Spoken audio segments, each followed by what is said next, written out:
Liberté. Liberdade. Svoboda. Liberdade. Tuzo. Azadi. Liberdade. Studentela. Un beau jour en France, avant la pandémie du Covid-19, les gens vivaient normalement en toute tranquillité. À ce moment-là, Kevin jouait à la console. Il pouvait jouer au foot avec ses copains.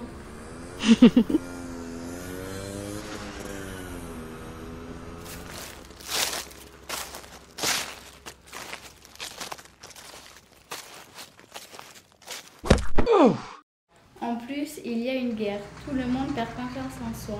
Les gens deviennent fous. Les hôpitaux déjà bien remplis se remplissent encore davantage. Cette guerre est venue perturber l'espérance de vie. Il y a eu beaucoup de morts.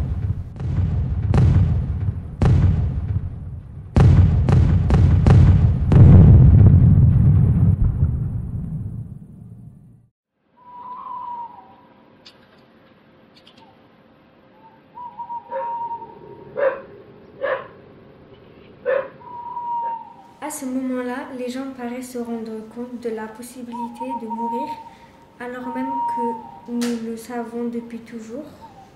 Moralité. Pendant que l'on est en vie, il faut se battre pour le peuple et la paix.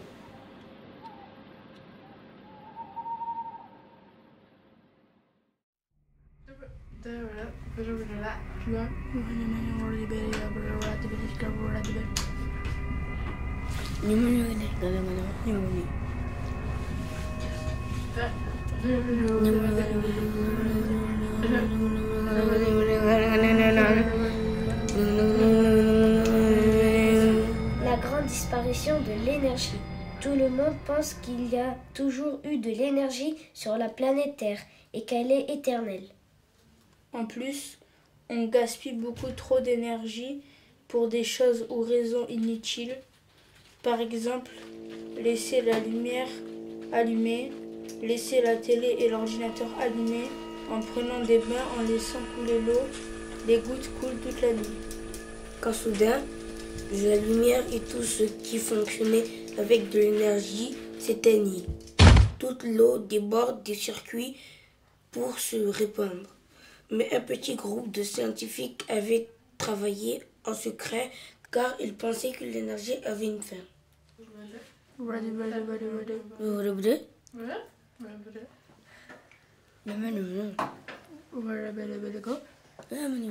À ce moment-là, les scientifiques leur expliquent le pouvoir du soleil.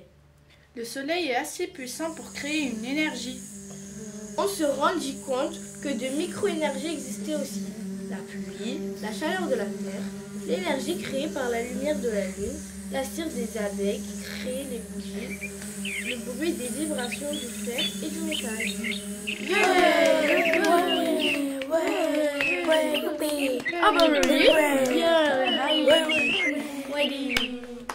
C'est ainsi qu'ils retrouvèrent de l'énergie et tout rentra dans l'ordre et ils ne gaspillèrent plus jamais de l'énergie.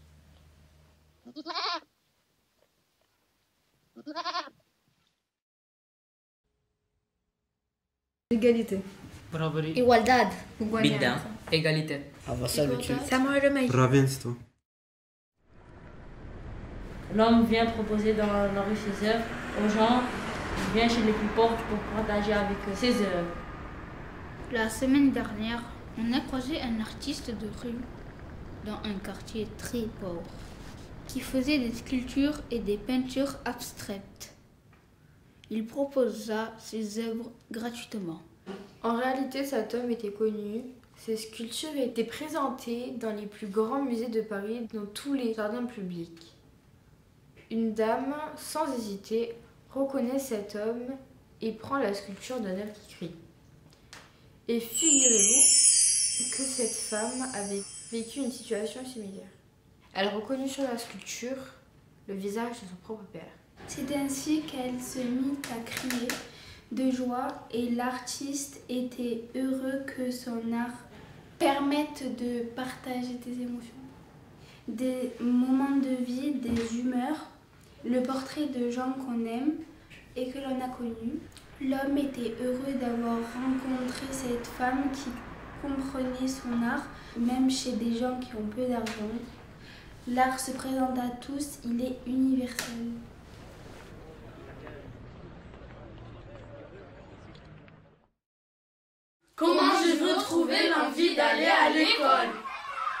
Nicolas est très pauvre mais il rêve d'aller à l'école pour devenir intelligent. Il doit travailler pour gagner de l'argent car l'école est payante. Il vit avec sa mère et réussit quand même à aller à l'école grâce à l'argent qu'il a gagné. À l'école, sa maîtresse est raciste et ses camarades le raquettent. Il se faisait discriminer et harceler. Nicolas, tu me gâches ma journée, tu te prends 2 heures de colle. Tous les soirs, malgré son travail difficile et fatigant, il révise durement pour réussir à l'école. Un soir, en rentrant du travail, Nicolas croisa des camarades dans la rue. Ces derniers se moquèrent de lui et de son mode de vie. Donne-nous de l'argent tout de suite ou demain on te vole ton goûter. Arrêtez sinon je vais porter plainte. Cependant, de l'autre côté de la rue se trouvait le maire de la ville qui a tout entendu de la conversation entre Nicolas et ses camarades. Il décida de s'interposer entre les jeunes et prit la défense de Nicolas. J'entends des choses qui ne me plaisent pas. Ne faites pas aux autres ce que vous voulez pas qu'on vous fasse. Merci, monsieur le maire, de prendre ma défense. Ses camarades, impressionnés de voir le maire, s'excusent et repartent en promettant de ne plus se moquer. De retour à l'école, Nicolas est enfin accepté par ses camarades et poursuit ses études avec brio. Moralité, il faut toujours croire en ses rêves et ne jamais abandonner.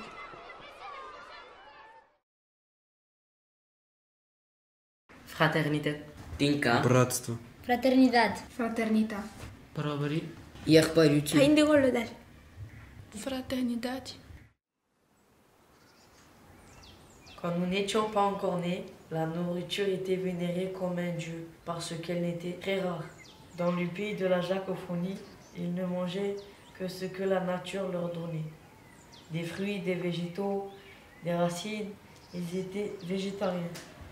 Et puis un jour, un homme qui était un très grand scientifique inventa une machine qui permettait de cloner la nourriture. On put ainsi obtenir de la nourriture à volonté. Quand soudain, la machine tomba en panne. Il ne pouvait donc plus se faire à manger. Mais ce n'est pas si grave, car un jour un poulet a traversé la rue et comme ils avaient très faim, ils l'ont tué et l'ont mangé. C'est ainsi qu'ils découvrent la viande et déduisent que les animaux se mangent. Et tenez-vous bien, quelques mois après, la machine fonctionne à nouveau. Donc, on peut doubler la viande aussi et on réussit à finir avec la faim dans le monde car la Jacophonie a décidé de recréer la machine pour tous les pays. Morale, il faut toujours partager avec les autres. Jusqu'à la semaine dernière, Sarah habitait encore à Madagascar. Elle a eu le cancer et elle cherche une fleur magique aux États-Unis. Elle a plus d'argent parce qu'elle fait un long voyage. Sarah cherche du travail. En réalité, elle est tombée sur son cousin en cherchant un travail. Son cousin, c'est le chef du commerce dans lequel elle a postulé, mais il ne veut pas qu'ils travaillent ensemble, car ils ne s'entendent pas. En tout cas, quelqu'un est d'accord pour l'embaucher. Il s'agit de l'ami de son cousin, Sean. Elle a commencé à travailler et à gagner de l'argent. Elle gagne $10 000 par mois. Et figurez-vous qu'elle a trouvé la montagne sur laquelle se trouve la fleur magique. Elle va acheter le matériel pour se rendre à la montagne grâce à l'argent qu'elle a gagné. Elle a escaladé 10 km pour enfin trouver la fleur. Elle a transformé la fleur en thé, puis elle a bu pour guérir. Et tenez-vous bien, la fleur magique a guéri sa maladie. Ensuite, elle envoie un message à son ami Sean pour lui dire de venir la chercher. Sarah rentre enfin à Madagascar pour retrouver sa famille.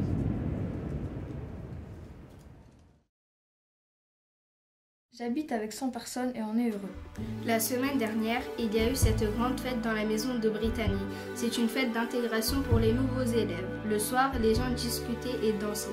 Et puis, Dave, le père, est rentré du travail et nous a tous mis dehors. Alors Brittany est allée lui parler. « Pourquoi, papa? Je t'avais prévenu de ne pas faire de fête et tu m'as désobéi. Maintenant, dehors. » Nous sommes tous allés sur la plage, d'autres personnes sont arrivées.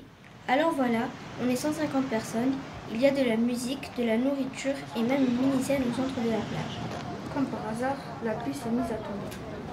Elle est tombée sur la baffe et on a commencé à avoir des étincelles. Et là, pouf, la baffe s'est cassée. Une personne s'est mise à chanter et tout le monde l'a suivie. et a commencé à jouer des instruments. Et comme par magie, la pluie s'est arrêtée, des étoiles filantes sont apparues dans le ciel, et là, le chanteur est arrivé au milieu du groupe et a commencé à chanter avec nous. Conclusion, même si ça se passe mal, il ne faut jamais abandonner car ça peut toujours devenir meilleur.